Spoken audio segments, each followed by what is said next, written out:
Hello, everyone, and welcome to our segment on round 2 of the NBA playoffs. We are your hosts. I'm Ryan Furman. And I'm Matt Pollard. For the first time in NBA history, the final 8 teams remaining in the playoffs all have different seed numbers from 1 to 8. We will now start in the Western Conference with 1-seeded Denver Nuggets and the 4-seeded Phoenix Suns. In this matchup, it features Nikola Jokic and Jamal Murray versus Devin Booker and Kevin Durant.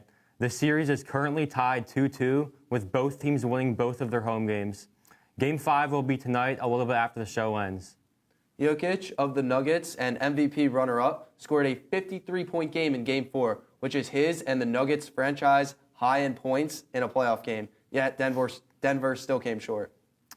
A good reason for that Game 4 loss was that the Nuggets were destroyed in bench points, 40-11. On top of that, Chris Paul is not playing again in Game 5. You can't forget about Jokic pushing the Suns owner, getting a technical foul and a fine in the last game either. The early momentum that the Nuggets had has vanished, and it has shifted to the Suns and Devin Booker. I think the Suns are going to win in 7.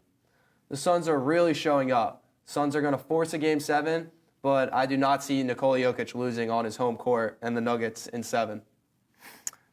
Now we head on to the other matchup in the West, another rematch between LeBron and Steph with the Lakers and the Warriors.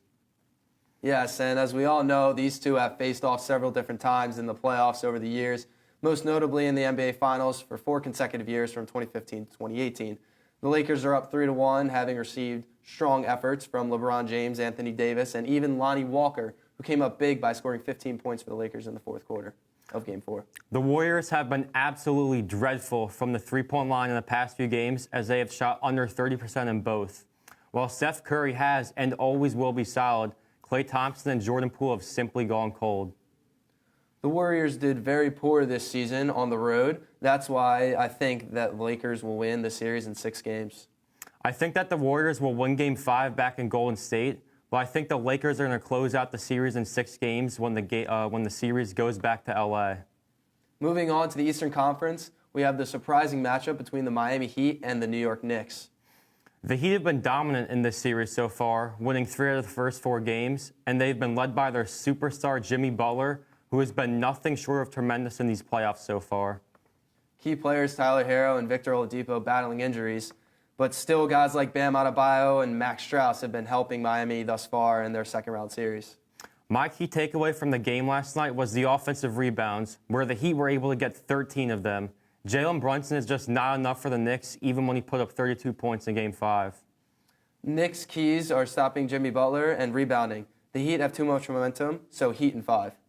I think the Knicks will take Game 5 back in New York, but I don't think they're going to be able to win Game 6 back in Miami when the Heat are playing in front of their fans, so I also think the Heat are going to win in 6. We finally get to our favorite team, the Philadelphia 76ers, who are currently up by 9 at half. The Sixers are the 3 seed this year, led by newly named 2023 MVP Joel Embiid and also 2018 MVP James Harden. Going against the Boston Celtics, the 2 seed, and last year's Eastern Conference champions, they're led by Jason Tatum and Jaylen Brown. This series is knotted at 2-2 right now, and Game 5 is currently underway in Boston. If James Harden is hot, the Sixers simply win. Both wins, he had 45 and 42 points. I 100% agree with you, and Joel Embiid will simply be dominant and be a solid factor in each and every game. However, guys like Tyrese Maxey, Tobias Harris have to step it up.